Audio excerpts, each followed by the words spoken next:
आप सब आदरणीय राजेश मुंजाल जी, जो कि संसार यात्रा को समाप्त करके परमात्मा के घर पे जा विराजे हैं, उनके निमित्त पहुँचे हैं। आम सभा में ऐसा होता है कि शोक सभा होती है।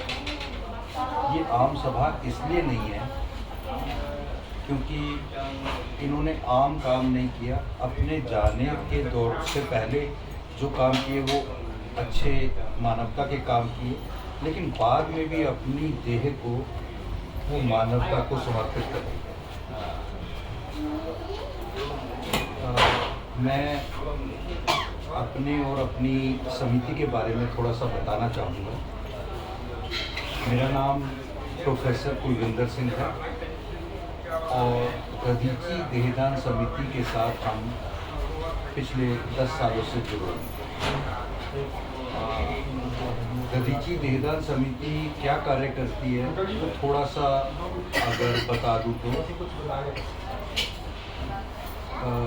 इस समिति में आमतौर पर पिछले 27 साल से जो लोग अंगों के इंतज़ार में अस्पतालों में अपने प्राण त्याग देते हैं, किडनी, हार्ट, लंग्स, उनके लिए हम आप सब में से एक हैं और सेवा करते हैं कि आप में से जो भी संसार की यात्रा, परिवार में बुजुर्ग कोई भी जो संसार की यात्रा संपूर्ण करके चले जाते हैं, तो उनका जो अंग दान किया जा सके, शरीर दान किया जा सके या नेत्र दान किए जा सके, ताकि दूसरों के लिए कल्याण हो सके।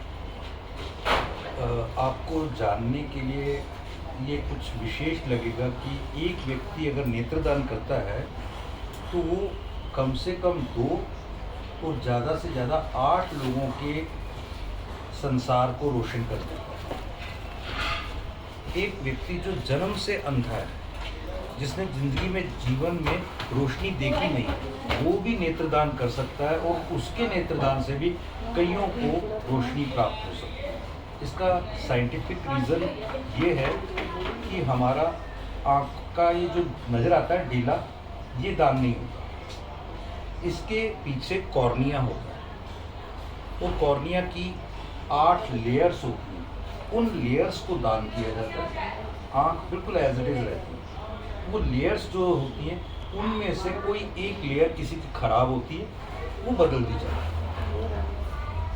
भारत में कुछ साल पहले तक कई साल की वेटिंग लिस्ट थी आँखों के मामले में, और ये भगवान की कृपा से आप सब लोगों ने जो सहयोग किया उससे मानवता के इस काम में आज स्थिति ये है कि 15 दिन से भी कम समय का वेटिंग लिस्ट आ गई। आज नेत्रों की ये बात है, नेत्रदान से इतने लोगों का भला होता है। जो देहदान माननीय राजेश जी ने किया वो किस लिए, उसका केस समझें। हम आम तौर पर कह देते हैं ना, कोई अच्छा डॉक्टर सिखाओ। अच्छे डॉक्टर बनने के लिए ना पढ़ाई जरूरी है, और वो पढ़ाई होती है एनाटॉमी पहले साल में, MBBS हो, BAMS हो, DUMS हो, यूनानी, आयुर्वेदिक, होम्योपैथी, हर पद्धति में वो डॉक्टर को पढ़ाई करनी पड़ती है एनाटॉमी की, शरीर शास्त्र की। सिर से लेकर पाँव तक एक एक अंग के ऊपर 5 साल का गहन अध्ययन होता है कि अगर ये काटेंगे तो कितना दबाएंगे तो नस नहीं कटेगी, कितना प्रेशर डालेंगे तो आगे हड्डी को टच नहीं करेंगे, यहाँ से काटने से कौन सा रोग का इलाज हो सकता है। हर वो साइंस की बात जो एक डॉक्टर को पता होनी चाहिए वो सिखाई जाएगी। वर्चुअली ये सिखाना बहुत मुश्किल है। वर्चुअल का मतलब होता है कंप्यूटर पर। आप किसी चीज़ को अनुभव करके कर सकते हैं ना, हाथ लगा के, दबा के, देख के। आप कंप्यूटर पे दबा नहीं सकते, देख नहीं सकते। वर्चुअली बहुत मुश्किल है। इंसान ने बहुत तरक्की की, बहुत कुछ बनाया, आज तक रक्त नहीं बना पाया एक व्यक्ति ही रक्त देगा तो दूसरे को रक्त चढ़ेगा। जीते जी ये बहुत बहुत बहुत बड़ा दान है। जाते हुए ये जो साहब ने दान किया, ये दान करना चाहिए। क्यों करना चाहिए? कि अच्छे डॉक्टर नहीं होंगे तो मानवता चल नहीं सकती। अच्छे डॉक्टरों को बनाने के लिए, शोध के लिए, पढ़ाई के लिए देह की आवश्यकता होती है। ये देना, एक कॉलेज में अगर एक देह हो तो उसके ऊपर 6-8 विद्यार्थी शोध कर सकते हैं। लेकिन आज स्थिति ये है कि 40, 45, 50 विद्यार्थी भी एक देह के ऊपर काम करते हैं। क्यों? क्योंकि कमी है। और अंगदान की जहाँ तक बात है, अंगदान भारत में अभी काफ़ी सारी चीज़ें उस लेवल पे उन्नत नहीं हो पाई। समय की सीमा होती है। यहाँ शरीर शांत हुआ और दूसरे शरीर के अंदर उसके अंग प्रत्यारोपण करने के बीच में मैक्सिमम 1-8 घंटा, 2 घंटे, और इस पूरी प्रक्रिया में वो ब्लड के सैंपल, उनका ब्लड मैच करना चाहिए। ये सारी विधियां भी पूरी होनी चाहिए और इसमें ट्रांसपोर्टेशन भी हो सकती है। मान लीजिए कि एक व्यक्ति जो शांत हुआ वो वेस्ट दिल्ली में है, ईस्ट दिल्ली के किसी व्यक्ति को चाहिए और एम्स में इलाज होगा, उस दोनों जगह से गाड़ियाँ एक ग्रीन वे बनाया जाता है, जिससे गाड़ियाँ इतनी फुर्ती से पहुँचे कि जो सफ़र आमतौर पे मैं अभी तिलक नगर से आया तो मुझे यहाँ आने में 40-45 मिनट लगते ट्रैफिक, तो वो 5-10 मिनट में पहुँच सके ऐसा इंतज़ाम किया जाता है। तो मेरा आप सबसे एक बहुत विनम्र आग्रह है कि आप सभा में आ रहे हैं, इस सभा को आप प्रेरणा सभा समझें कि एक व्यक्ति ने इतना अच्छा जीवन बिता के एक अच्छा कार्य करके गया, तो हम भी उनसे, क्योंकि किसी भी सभा में हम जाते हैं तो कुछ सीख के आते हैं।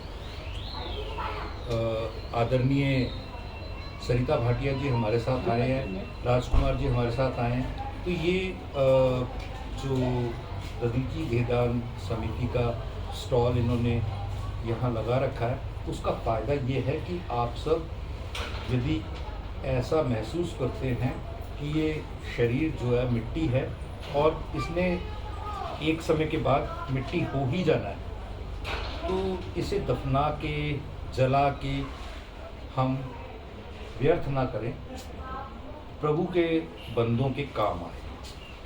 क्योंकि धर्म तो वही है ना जो धर्म का कार्य करे। धर्म अन्यथा और चीज़ों में कई बार हम वहम कर लेते हैं कि धर्म हमें अलाउ नहीं करता। दुनिया का कोई धर्म, हिंदुइज़्म, सिखिज़्म, जैनिज़्म, बौद्धिज़्म, इस्लाम, क्रिश्चियनिटी, हर धर्म कहता है परोपकार करो। हर धर्म कहता है कि अच्छा मानवता का कार्य करो। और आप अगर फॉर्म भरना चाहें तो हमारे फॉर्म की जो सबसे इम्पोर्टेंट बात यह है कि ये फॉर्म केवल और केवल एक इन्फॉर्मेशन है, जिससे परिवार को ये समझ आ जाती है कि अगर हमारे सदस्य का जाना हो तो हम सूचना देते कि देहदान, नेत्रदान या अंगदान होना है। बाकी प्रक्रिया हमारी समिति अपने खुद बल पर करती है।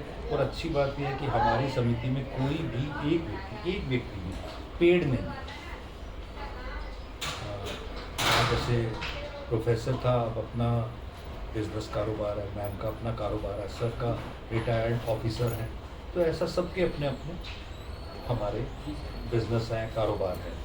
तो ये मानवता के लिए कार्य हो रहा है। आप इस यज्ञ में अपनी आहुति डाल सकते हैं, फॉर्म फिल कर सकते हैं।